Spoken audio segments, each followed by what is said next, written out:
दिल्ली सल्तनत का अंत बाबर के आक्रमण से हुआ। बाबर ने पानीपत के प्रथम युद्ध में 1526 में इब्राहिम लोदी को पराजित कर दिया और इब्राहिम लोदी जो कि अंतिम सुल्तान था दिल्ली सल्तनत का, उसके पराजय के साथ सल्तनत युग का अंत हुआ और मुगल काल का आरंभ हुआ। आइए आज जानते हैं मुगल वंश की स्थापना करने वाले बाबर और उसके समय के राजनीतिक घटनाक्रम को। नमस्कार दोस्तों, अब स्टडी पॉइंट पे आप सबका स्वागत है और आप सबसे अनुरोध है कि मेरे चैनल को सब्सक्राइब करें, वीडियो को लाइक करें, कमेंट करें और दोस्तों की भी शेयर करना ना भूलें। मित्रों, बाबर जिसका पूरा नाम जहीरुद्दीन बाबर था, बाबर का पूरा नाम क्या था? जहीरुद्दीन मोहम्मद बाबर। इसका जन्म 14 फरवरी 1483 को फरगना वादी में हुआ था। फरगना वादी वर्तमान में उज्बेकिस्तान में स्थित है। बाबर के पिता का नाम उमर शेख मिर्जा और उसकी माता का नाम था कुतलुब निगार खानम। एक दो बार पूछा गया परीक्षाओं में, इसलिए इसको आप लोग नोट कर लें। पिता का नाम उमर शेख मिर्जा और माता का नाम कुतलुग निगार खानम। बाबर पितृपक्ष की तरफ से तैमूर का 5वां वंशज और मातृपक्ष की तरफ से चंगेज खां का 14वां वंशज था। बाबर ने जिस राजवंश की नींव डाली उस वंश का नाम था चागताई वंश। चागताई वंश का नाम चंगेज खां के द्वितीय पुत्र पर पड़ा। 11 वर्ष की अल्पायु में 1494 में बाबर फरगना का शासक बना। वह काफ़ी महत्वाकांक्षी था, वह अपने साम्राज्य का विस्तार भी करना चाहता था, लेकिन उज्बेक सरदार सैबानी खान ने उसको बार बार पराजित किया। इसके अलावा शक्तिशाली सफ़वी वंश और उस्मानी वंश से भी उसको लगातार भय बना हुआ था। यही कारण था कि बाबर भारत की ओर अग्रसर हुआ। पहले उसने काबुल पर अधिकार किया और उसके बाद उसने भारत पर आक्रमण किया। 1504 में बाबर ने काबुल पर अधिकार कर लिया और उसके उपरांत वह पातशाह 1507 ईस्वी में पातशाह की उपाधि धारण किया। इससे पूर्व बाबर अपनी पूर्वजों के भांति मिर्जा की उपाधि धारण करता था। ये प्रश्न पूछा जाता है कि पातशाह की उपाधि धारण करने से पूर्व बाबर कौन सी उपाधि धारण करता था, तो वह पातशाह की उपाधि 1507 में धारण किया और उससे पूर्व वह मिर्जा की उपाधि धारण करता था। जब बाबर का भारत पे आक्रमण हुआ तो भारत विभिन्न रियासतों में बटा हुआ था। बहुत सारी रियासतें उस समय अस्तित्व में थीं, लेकिन बाबरनामा जो कि बाबर की आत्मकथा है में केवल कुछ ही शासकों का नाम मिलता है। वह 5 मुस्लिम एवं 2 हिंदू राज्यों का उल्लेख करता है। वह 5 मुस्लिम रियासतों बंगाल, दिल्ली, मालवा, गुजरात व बहमनी साम्राज्य का तथा 2 हिंदू साम्राज्यों मेवाड़ और विजयनगर का उल्लेख करता है। लेकिन वह बाबरनामा में बाबर समकालीन भारत में कृष्णदेवराय, विजयनगर साम्राज्य के राजा कृष्णदेवराय को सबसे शक्तिशाली राजा माना है। बाबरनामा में विजयनगर के साम्राज्य के शासक कृष्णदेवराय का उल्लेख है। इन्हें समकालीन भारत का सबसे शक्तिशाली शासक माना गया है। पानीपत की युद्ध से पूर्व बाबर ने भारत पे 4 आक्रमण किए। बाबर का भारत पर पहला आक्रमण हुआ 1519 में बाजौर पर और उसी समय उसने भेरा के किला पे डेरा डाला था और भेरा के किले को प्रथम अपने आक्रमण में उसने जीत लिया था।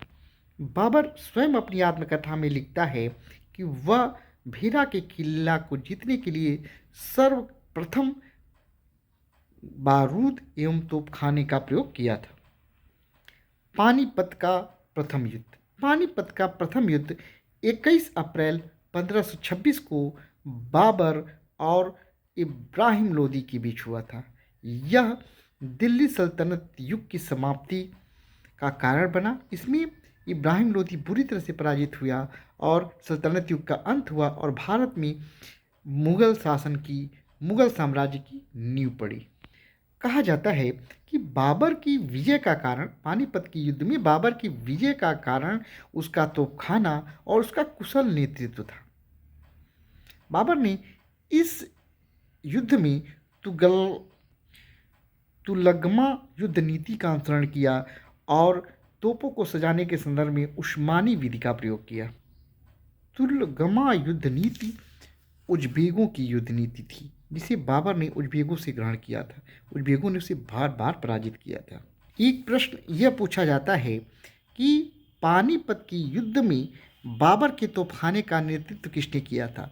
तो इसका उत्तर ये कि बाबर के तोपखाने का नेतृत्व दो महत्वपूर्ण तुर्की अधिकारियों ने किया था। ये अधिकारी थे उस्ताद अली और मुस्तफ़ा खां। उस्ताद अली और मुस्तफ़ा खां ने बाबर के तोपखाने का सेनापतित्व किया। लेकिन इब्राहिम लोदी का हार का कारण केवल और केवल बाबर का कुशल नेतृत्व या उसकी युद्ध नीतियाँ ही नहीं थी, बल्कि जो है ये साम्राज्य काफ़ी इसमें काफ़ी अंतर्विरोध थे। इब्राहिम लोदी का चाचा आलम खां लोदी और पंजाब का सूबेदार दौलत खां लोदी इब्राहिम लोदी से असंतुष्ट थे और इन्होंने ही बाबर को भारत पर आक्रमण करने के लिए आमंत्रित किया। यद्यपि ये भी कहा जाता है कि राणा सांगा को भी बाबर ने राणा सांगा ने भी बाबर को भारत पर आक्रमण करने के लिए आमंत्रित किया, लेकिन इसका कोई साक्ष्य नहीं मिलता है। इसका कहीं आप देखेंगे कहीं कोई साक्ष्य नहीं मिलता है। केवल बाबरनामा में बाबर ने इसका उल्लेख किया है, इसके अलावा अन्य कहीं भी इसका साक्ष्य नहीं मिलता है। पानीपत के प्रथम युद्ध में इब्राहिम लोदी को पराजित करने के बाद बाबर ने काबुल के प्रत्येक व्यक्ति को एक एक सोने का सिक्का दिया, एक एक चांदी का सिक्का दान में दिया था। सोने का नहीं, एक एक चांदी का सिक्का काबुल के प्रत्येक निवासी को दिया था और इसीलिए उसको कलंदर की उपाधि मिली। पानीपत के युद्ध के बाद भारत में बाबर का दूसरा महत्वपूर्ण युद्ध था खानवा का युद्ध। खानवा नामक स्थान पर 17 मार्च 1527 को राणा सांगा और बाबर के बीच युद्ध हुआ, जिसमें राणा सांगा की पराजय हुई और बाबर के पैर मजबूती से यहाँ पे स्थापित हो गए और बाबर जो है वो यहाँ पे मुगल साम्राज्य की स्थापना करने में सफल रहा। खानवा के युद्ध में राणा सांगा का साथ दिया था महमूद लोदी, आलम खां लोदी जिसने स्वयं आमंत्रित किया था बाबर को। तो महमूद लोदी, आलम खां लोदी, मेदनी राय और हसन खां मेवाती ने राणा सांगा का साथ दिया था। फिर भी राणा सांगा की इसमें पराजय हुई। बाबर ने इस युद्ध में सर्वप्रथम भारत में जिहाद का नारा दिया था। जिहाद का मतलब होता है इस्लाम की रक्षा के लिए युद्ध, और उसने मुसलमानों पर लगने वाले तमगा नामक कर को समाप्त कर दिया। उसने जब उसको लगा कि एक तरह से उसको लग रहा था कि हार का भी भय था और थोड़ा सा मनोबल भी गिरा हुआ था, तो उसने अपने मनोबल को बढ़ाने के लिए तमगा नामक मुसलमानों पर लगने वाले कर को समाप्त कर दिया और जिहाद का नारा दिया और कहा कि ये इस्लाम की रक्षा के लिए युद्ध है, और अंततः अपने इस रणनीति में वो सफल रहा। खानवा के युद्ध में विजय प्राप्त करने के बाद बाबर ने गाजी की उपाधि धारण की। गाजी का मतलब होता है योद्धा और धर्म प्रचारक। तो एक प्रश्न पूछा जाता है, खानवा की युद्ध में विजय प्राप्त करने के बाद बाबर ने गाजी की उपाधि धारण की। बाबर का तीसरा महत्वपूर्ण युद्ध भारत में था चंदेरी का युद्ध। चंदेरी का युद्ध 19 जनवरी 1528 को चंदेरी के शासक मेदिनी राय और बाबर के बीच हुआ। इस युद्ध में मेदिनी राय पराजित हुआ और मालवा पर विजय का रास्ता भी बाबर का मालवा के विजय का रास्ता भी साफ हो गया। बाबर ने चंदेरी के युद्ध में भी जिहाद का नारा दिया था। चंदेरी के युद्ध में पराजित होने के बाद राजपूत स्त्रियों ने जौहर व्रत किया था। भारत में बाबर का सबसे अंतिम और महत्वपूर्ण युद्ध रहा घाघरा का युद्ध। घाघरा का युद्ध जो है 6 मई 1559 को लड़ा गया और इसमें जो है बिहार व बंगाल की संयुक्त अफगान सेना थी एक तरफ और दूसरी तरफ था बाबर। बाबर ने इसमें बंगाल और बिहार की संयुक्त अफगान सेना को पराजित किया और अफगानों के रह से छोटे मोटे जो विद्रोह हो रहे थे वो समाप्त करके वो अंततः भारत में मुगल सत्ता को मजबूत किया। घाघरा के युद्ध के बाद बाबर का भारत पर अस्थायी रूप से अधिकार हो गया और उसके साम्राज्य का विस्तार जो है उसके साम्राज्य की सीमा सिंधु से लेके बिहार तक और हिमालय से लेके ग्वालियर तक फैल गया। 26 दिसंबर 1530 को बाबर की मृत्यु हो गई। कुछ इतिहासकार ये मानते हैं कि बाबर की मृत्यु का कारण इब्राहिम लोदी की मां द्वारा दिए गए विष था, पर इसका कोई पुख्ता साक्ष्य नहीं मिलता है। मृत्यु के बाद बाबर की मृत्यु कहाँ हुई थी पहले ये बताइए। बाबर की मृत्यु हुई थी 26 दिसंबर 1530 को आगरे में और आगरे में ही सर्वप्रथम उसको नूर अफगान जो आधुनिक आरामबाग है वहाँ दफनाया गया उसको।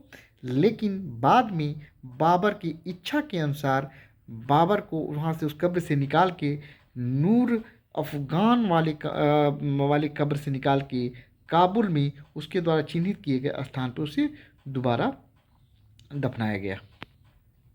बाबर ने पानीपत के युद्ध के बाद कहा था, काबुल की गरीबी अब हमारे लिए फिर नहीं, काबुल की गरीबी अब हमारे लिए फिर नहीं। इसका उल्लेख बाबरनामा में भी आता है। तो इस प्रकार बाबर ने अपने 4 महत्वपूर्ण युद्धों के माध्यम से कौन कौन से युद्ध थे। प्रथम युद्ध था पानीपत का प्रथम युद्ध जो आप सब लोग जानते हैं। इसके अलावा दूसरा युद्ध जो था वो था खानवा का युद्ध, तीसरा चंदेरी का और चौथा घाघरा का युद्ध। 26 दिसंबर 1530 को आगरे में बाबर की मृत्यु हो गई और उसके बाद उसका पुत्र हुमायूं जो है गद्दी पे बैठा। मुझे उम्मीद है कि आपको ये जानकारी अच्छी लगी होगी। ये जानकारी अच्छी लगी तो वीडियो को लाइक करें, कमेंट करें और अपने दोस्तों की भी शेयर करें। मित्रों, आपका समर्थन, आपका कमेंट्स हमारे लिए अत्यंत महत्वपूर्ण है। नमस्कार, आप अपना बहुत ख्याल रखिएगा।